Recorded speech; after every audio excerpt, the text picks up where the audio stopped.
Let's take a look at some charts on ZRX for the latest article on Brave New Coin. So this is 0xtracker.com. They have all the ZRX info that you'll need should DEXs or the token interest you. So ZRX is a protocol to run DEXs, which kind of lost its way a little bit over the past year or two in that the token had really no use case. It's great. The DEXs run great. The idea is sound. It's just they probably didn't need a token. They issued a token, did the raise, using the raise for development. I understand all that. But the token itself kind of didn't have a meaning. Still really doesn't. You can use it for a type of staking now where basically you get transaction fees trickled down to you through the staking pool from the market maker. It's kind of confusing, but it kind of makes sense. So you can see the volume of USD value is way up over the past few months relative to where it has been. The biggest problem with ZRX is that as soon as a relayer or a DEX independently of ZRX has a good idea that they disagree with the ZRX people or they just want to issue their own token, they just fork off and do their own thing. So in the future going forward, the issue for ZRX DEXs specifically is going to be governance and getting people to sort of get locked into the ZRX mindset, even though that's less decentralized in that there's a top-down governance. It's kind of like the MakerDAO situation, where they get big enough to where the governance decisions make sense for the entire environment. So there's a lot of if this then that with the token specifically, but I like the idea. I've always liked the idea. I think it's a cool project. Volume is up, like I said. Trades are also up. Trades per month, per day, however you want to measure that.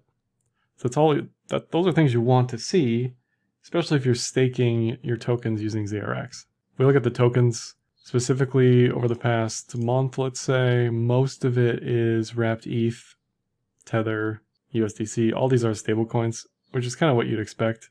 You wouldn't expect some random token to have higher volume than a stablecoin, which is a denomination of most of these tokens for the DEXs. And as far as Relayer is concerned over the past month, there's Token Law, there's the ZRX API, which was released with version 3.0 of ZRX that got approved in November 2019. So it's good to see that the ZRX API is taking hold on the ZRX platform. It's basically just a decentralized DeFi integration liquidity provider. And then you have your independent relayers, Radar Relay, Bamboo Relay, 1inch. These are all sort of DeFi related, DeFi adjacent, Gods Unchained. So it's good to see volume trending up. It's good to see people using the relayers. All this is bullish, not necessarily for ZRX, but bullish for DeFi specifically. Now, if we look at the token on-chain stuff, transactions per day in the line here, and average transaction values in the fill, you can see in general, since basically the Coinbase listing, everything's been trending down or sideways. Not something you want to see if you are bullish on the token specifically. You want to see increases in transactions per day, increases in average transaction value. I mean, average transaction value is almost zero. It's below $1,000 at this point. And again, you don't see staking rewards pushed out here because the staking rewards are denominated in ETH and not ZRX. Looking at NVT, which is the line here, and monthly active addresses, which is the fill. Again, you're seeing active addresses flat or downtrending sideways. It's not something you want to see if you're bullish. There's less than 800 active addresses for the past month. Definitely not bullish. NVT, though, has come down from highs. So it went from historic highs to historic lows, basically. In a vacuum, that's certainly more bullish than bearish. But it's a bit deceiving because there's really no on-chain use, even though there's increasing on-chain use relative to the market cap because the market cap took a tumble, on March 12th. So if we look at 50, 200 yearly pivots, VPVR, RSI, volume, one thing that immediately sticks out to me is there really hasn't been as much volume above 30 cents, 35 cents as there has been below it. So that's going to be the key horizontal level. If it gets above 35, we're bullish. If it gets below, it's just going to stay ranging mess. I mean, the 50 and the 200 are great guidelines for sort of preempting that 35-cent jump. So for example, if we get a bullish 5200 cross below 35 cents, that increases the likelihood that it'll break 35 cents. But you can see it had 2 attempts already and it hasn't broken 35 even with the bullish cross. There's tons of volume resistance obviously below 35 cents and much less above that. So from a support resistance perspective, again, that's another bearish horizontal confluence. Looking at RSI, no bull or bear divs just yet, and volume just kind of flat, tapering. ZRX still really doesn't have a use case. I mean, the token itself, about 4% of the circulating supply is currently being staked. If that were to increase, if Coinbase suddenly says we're going to do ZRX staking, if Binance says they're going to do ZRX staking, I can see how the token would increase in value. I can also see how staking denominated in ETH is attractive to people.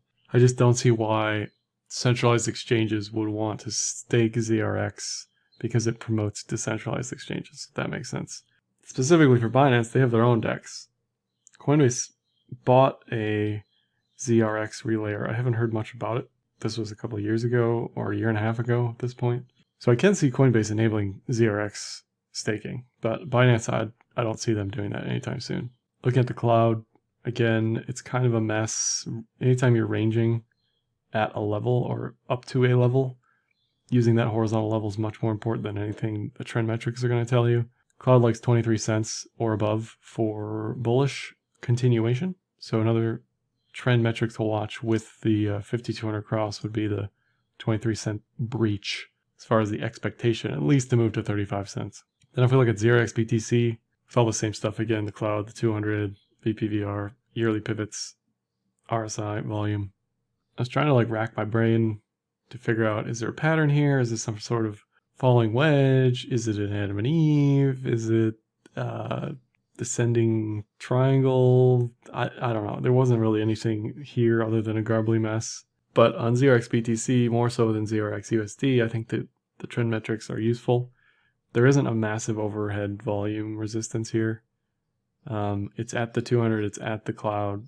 So if it gets above this volume resistance, 3,000 sats or lower, I expect it to tap 4,000, 4,500 sats, something like that.